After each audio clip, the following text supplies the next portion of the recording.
Thanks, Gina. Thank you, Mike. Thank you, Scott from Boston. Thanks, Khazan. Thank you, Nathan, my favorite shofar blower. Thanks, Debbie. And thanks, Lou, Micah, and your beautiful kids, Jack, Noah, and Caroline, and Ron. All of you, thanks for participating in tonight's presentation. We really appreciate it. This is a unique opportunity for all of us.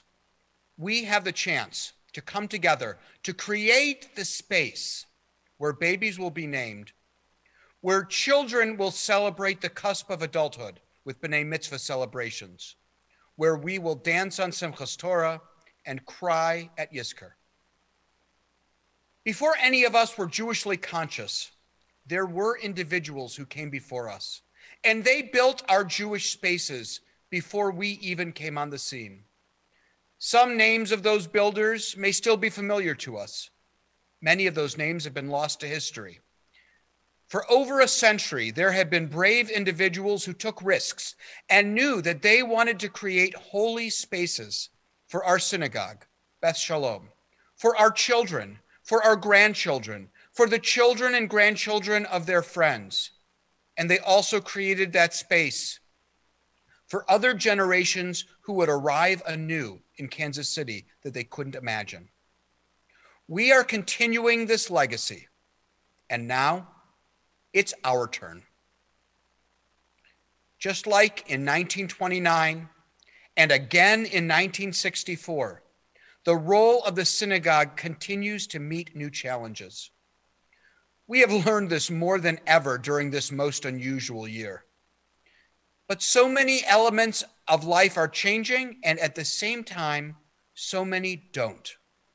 The needs of prayer, of mourning together, of celebrating together, the needs to hold each other and dance with one another, to sing out loud together, to argue over the Torah together, to pass on our values from one to another. These needs are very much here, and space helps. So we are here after years of Gina and other leaders putting into reality the vision of so many congregants to create a space of our own for life's most holy moments. You saw the pictures. The space itself cries out to us that we have a mission that is rooted in the eternal and not the temporal. I'm going to close with the vision of Rabbi Cohen. Not Rabbi Alan Cohen, our dear friend who was my predecessor and helped our current school classrooms, social hall, and offices be built. No, instead tonight, I'm going to remember Rabbi Samuel Cohen. Rabbi Samuel Cohen, was Beth Shalom's first American-born rabbi. He was a graduate of the newly created school, the Jewish Theological Seminary, and in 1918, this is what he wrote. Western Jewry, that's us in Kansas and Missouri, we're the ones who live out west.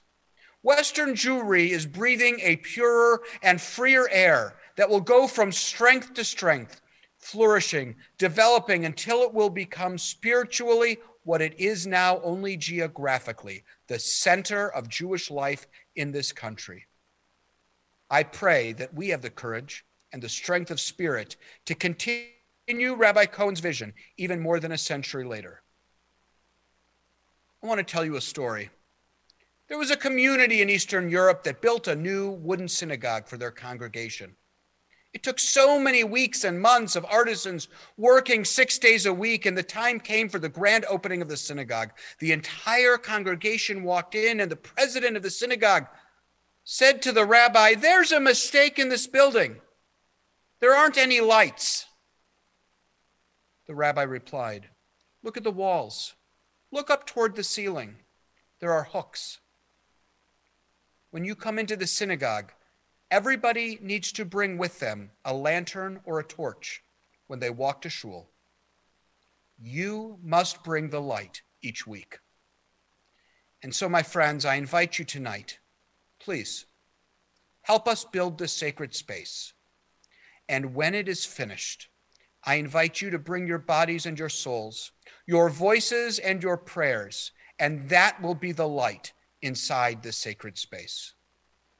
Whether you are giving $180, $1,800 or $180,000.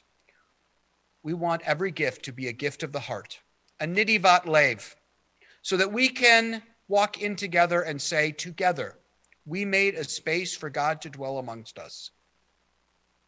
Everyone will be receiving a letter in the mail, as well as an email, so that you can make a gift that is meaningful for you.